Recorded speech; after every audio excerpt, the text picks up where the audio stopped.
안녕하세요. 오늘은 여러분께서 보내주신 치유의 꿈, 원인과 결과의 재회라는 글, 이 발췌문을 함께 깊이 좀 들여다보겠습니다.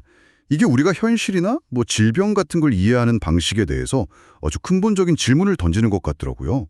상당히 심오해요. 네, 맞습니다. 이 자료가 우리가 그냥 당연하게 생각하는 현실 인식 있잖아요. 그리고 질병의 진짜 원인이 뭘까 하는 것들. 또 이런 걸 바꿀 수 있다는 기적이라는 개념. 이런 것에 대해 아주 독특한 시각을 보여줘요. 핵심은 우리가 원인과 결과의 관계를 완전히 좀 다르게 봐야 한다는 거? 그런 것 같아요. 그렇죠. 보통은 외부의 어떤 원인 때문에 내가 아프거나 고통받는 그런 결과를 겪는다고 생각하는데요. 이거는 그 반대인 것 같아요. 그죠?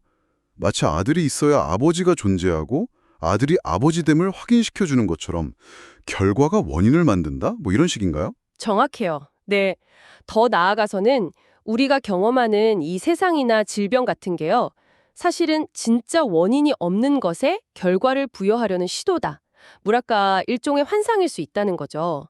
우리가 스스로를 세상 일의 원인으로 만들려고 할 때, 본래 우리가 사랑의 결과로서 존재한다는 그 사실을 부정하게 된다는 거예요. 상당히 좀 혁명적인 관점이죠. 와, 정말 세상을 보는 틀을 확 바꾸는 이야기인데요. 그래서 꿈이라는 비유가 나오는 거군요. 마치 우리가 스스로 잠들어서 자신이 누군지도 잊어버린 채 낯선 이야기가 펼쳐지는 꿈을 꾸는 것과 같다고요. 그렇습니다. 우리가 경험하는 현실 자체가 바로 그런 꿈일 수 있다 이 말이죠. 여기서 기적의 역할이 아주 흥미로워요. 기적이 잠에서 번쩍하고 깨어나게 하는 그런 마법 지팡이가 아니고요. 오히려 누가 이 꿈을 꾸고 있는지 그걸 보여주는 거울 같다는 거예요. 아, 그러니까 기적은 상황 자체를 바꾸는 게 아니라 이봐요.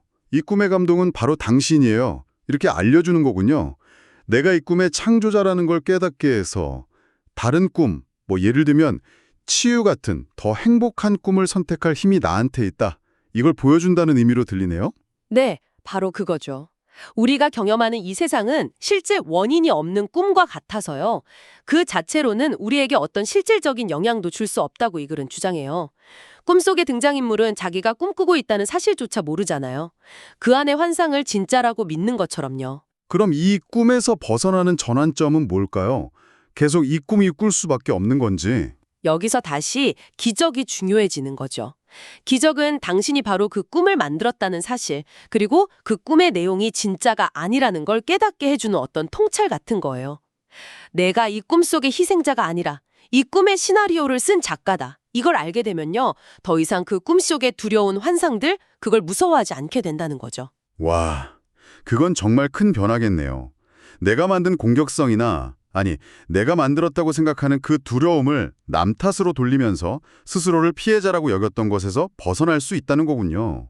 근데 좀 걱정되는 건 내가 내 병이나 고통을 만들었다고 생각하면 자책감에 빠지기 쉬울 것 같은데요. 아, 그거 아주 중요한 질문이에요. 여기서 말하는 책임은 비난과는 좀 달라요.